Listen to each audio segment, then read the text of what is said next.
la 2e brigade d'infanterie mécanisée Azur, le général Richard est préoccupé. Depuis plus d'1 heure, les comptes rendus qui lui remontent manquent de cohérence. Il ne parvient plus à obtenir d'informations claires de la part de ses unités engagées en premier échelon. Pourtant, les premières heures de son offensive avaient été conformes à la planification.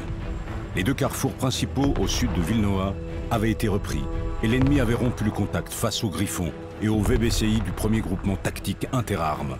Cela semblait presque trop facile. L'environnement info-valorisé de ces unités Scorpio lui permettait alors d'avoir un état de la situation tactique en temps réel. Sur ces écrans, il pouvait suivre la manœuvre de ses unités et transmettre des ordres graphiques en conduite. Il constatait aussi que son 2e groupement tactique avait atteint la ligne de débouché plus au nord, face au faubourg. Appuyé par les tirs des canons César et un raid audacieux d'hélicoptères Tigre, le groupement tactique blindé avait réalisé une belle percée dans les espaces ruraux au nord-est de l'agglomération.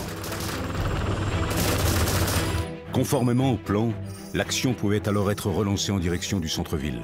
La manœuvre allait changer de nature. Avant de s'engager, le point de situation du centre opérationnel avait permis de mettre en évidence les actions de contre-mobilité entreprises par l'ennemi. Les images aériennes montraient que des obstacles avaient été placés sur les axes principaux. De petits groupes ennemis avaient été observés préparant des embuscades. Mais ce qui l'inquiétait vraiment était que le volume et la nature de l'ennemi n'avaient pas pu être déterminés précisément. Il allait devoir s'attendre au pire, et il avait raison. 1 heure de blackout sur les écrans. La position initiale des unités amies s'affiche, mais le système semble incapable de rafraîchir la situation tactique. Il ne sait plus trop si les ordres qu'il envoie à ses unités sont correctement reçus.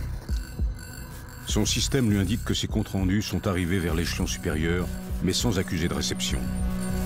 Les coordonnées géographiques sur les capteurs et les systèmes de visée ne sont plus fiables. Bref, il est seul et presque aveugle. Mais pas de panique. Puisque la technique ne lui permet plus de l'aider dans ses prises de décision, retour aux fondamentaux et aux anciennes méthodes. Les communications ne fonctionnent plus, et les chefs de corps des groupements tactiques sont venus directement à lui pour exposer leur point de situation. Il apprend qu'une section du génie a subi de lourdes pertes en tentant de dégager une avenue. Une compagnie d'infanterie est fixée par les tirs nourris.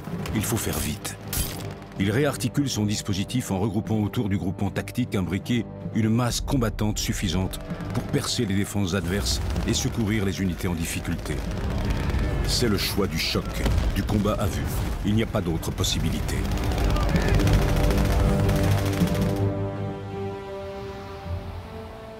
Le soleil orange décline à l'horizon.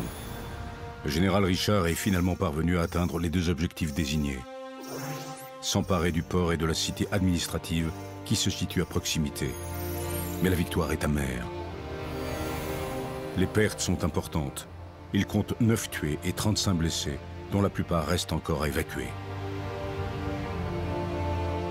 Les communications et le système d'information tactique redeviennent fonctionnels.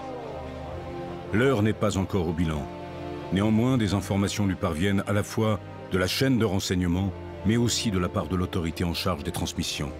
Il comprend qu'avec probablement le concours d'une puissance étrangère, les unités bassariennes ont mis en œuvre plusieurs systèmes de brouillage qui ont rendu inopérants l'ensemble des systèmes de communication et les appareils utilisant la technologie GNSS. Malgré une préparation préalable à l'engagement intense et incluant un fonctionnement dégradé des systèmes de communication, l'affrontement fut irrémédiablement plus indécis et plus brutal face à un ennemi de valeur presque égale. Seule la résilience de ces unités a permis de remplir la mission. C'est une solide culture du commandement, une longue expérience opérationnelle et la combativité des militaires français qui, au final, ont fait la différence.